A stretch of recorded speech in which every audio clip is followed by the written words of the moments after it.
Você sabe, depois da vinheta tem informação de Inter aqui no canal Sonda Repórter. O empate em Caxias do Sul. O time do Inter é fraco. Vamos falar sobre a partida, sobre pontos positivos e negativos da atuação e a estreia do técnico Ramon Dias no Internacional. Mas antes, eu peço para que você deixe o seu like nesse vídeo, se inscreva aqui embaixo no canal e ative o sininho das notificações para não perder nada que a gente traz do Inter aqui no YouTube. Vamos lá! Empate do Internacional em Caxias do Sul. O resultado não é ruim, vou ser coerente com o que eu disse aqui antes da partida, de que pelo contexto dos desfalques, da estreia, pouco tempo de trabalho da nova comissão técnica, o empate era um resultado aceitável contra o Juventude. Mas o que a gente viu foi um Inter que na primeira etapa eu gostei. O Inter que teve uma postura diferente, armado num losango realmente no meio-campo, com dois atacantes.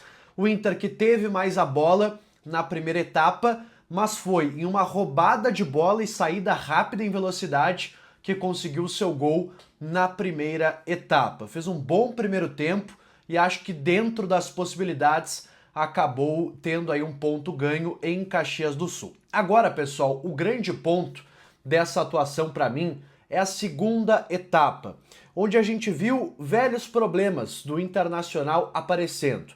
E aqui eu quero deixar muito claro para quem está me assistindo que eu não estou colocando responsabilidade, obviamente, em cima da nova comissão técnica. Eu vou fazer alguns apontamentos sobre algumas escolhas do Ramon e do Emiliano, mas tudo que eu estou dizendo aqui diz muito mais respeito aos jogadores. Uma postura que vem se repetindo.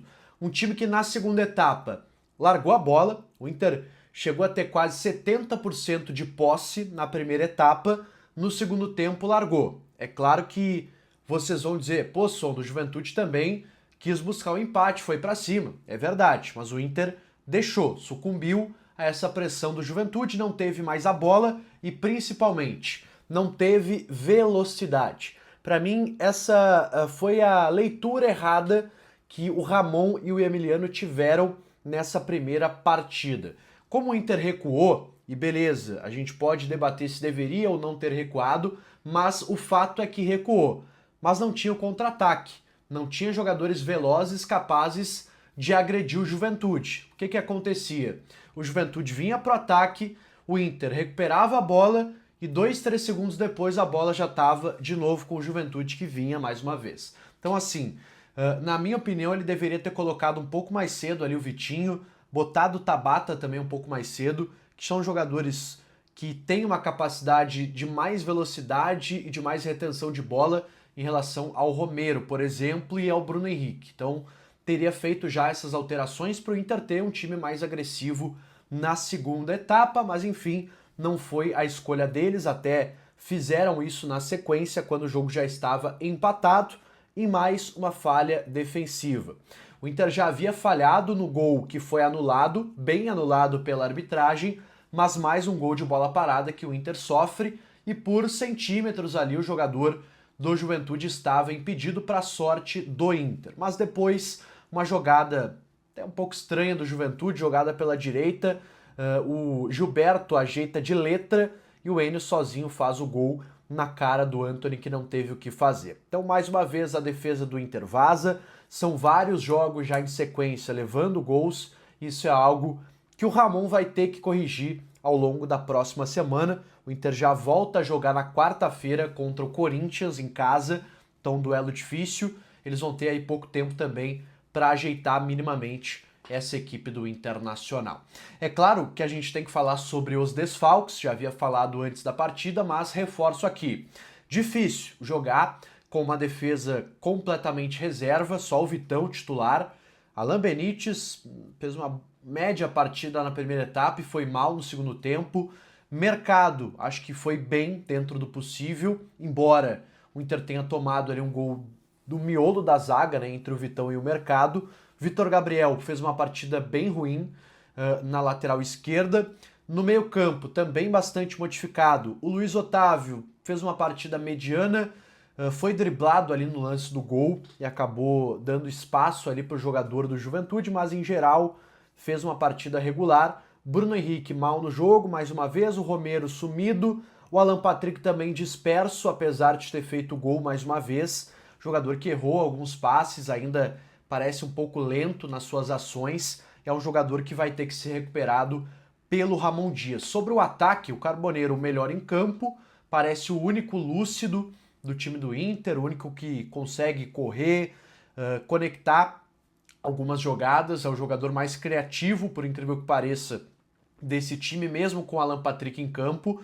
E o Borré, bom, Borré foi o Borré, né? Sem grande destaque, perdendo muitas bolas, não consegue segurar, não consegue fazer pivô, conseguiu algumas casquinhas, mas muito pouco, né? Um jogador que é faltoso, faz muita falta.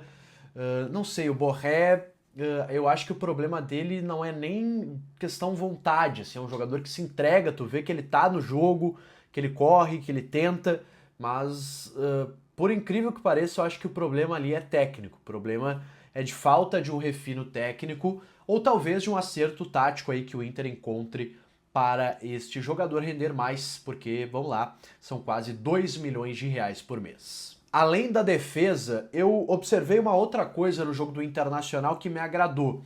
O time ele foi mais vertical, em alguns momentos, principalmente no primeiro tempo, que é onde o Inter fez, na minha opinião, um jogo bem aceitável. Na segunda etapa, foi um time que quase durante todo o tempo só se defendeu.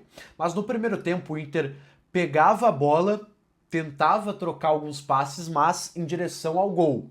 E essa é uma mudança que eu considero importante para esse momento. O Inter, como eu disse, não tinha um time veloz em campo, até pelos desfalques, né? Não tinha o Thiago Maia, não tinha o Alan Rodrigues, então era um time de pouca pegada, era um time que tinha mais a característica de ter a bola com o Bruno Henrique, com o Romero, mas conseguiu acelerar o jogo em alguns momentos com o Carboneiro, o que deu aí a vitória parcial na primeira etapa. Eu acho que essa é uma boa solução que encontra o Ramon Dias. Vai ter de volta para a partida contra o Corinthians o Bernabé e o Aguirre, que são caras mais intensos, que desafogam também o jogo pelas laterais, porque vamos lá, hoje o Inter teve praticamente dois zagueiros, né, atuando pelo lado. O Alan Benítez não passa do meio campo, quando passa não contribui muito, é um jogador físico, de muita força, mas tecnicamente falta ali alguma coisa. O Vitor Gabriel também mal no jogo, pouco combinando com os jogadores, sendo ali realmente mais um terceiro zagueiro. Então acho que esses retornos vão ser importantes. O Thiago Maia, tomara que volte para a partida da quarta-feira, porque é um jogador, na minha opinião, bem melhor que o Romero. O Romero claramente estava ali no jogo, porque não tinha outro. O Inter tinha um banco bem desfalcado hoje também, o elenco é fraco, é curto. Além dos 7 jogadores que estão fora, o elenco fica mais enfraquecido ainda, então a gente tem que levar tudo isso em consideração. Por isso que eu volto a repetir, acho que pelas circunstâncias o empate acabou sendo ali um resultado aceitável por parte do Internacional. É claro que isso tem que mudar, é claro que o Inter vai passar a ser mais cobrado à medida que o trabalho avance. Foi apenas o primeiro jogo, vamos acompanhar aí o que tem a dizer o Ramon Dias na sua entrevista coletiva, tá certo? Um abraço a todos, deixe o like nesse vídeo, se inscreve aqui no canal, ativa o sininho das notificações e bora falar de Inter. Tô de volta amanhã no YouTube para atualizar o Colorado. Até mais!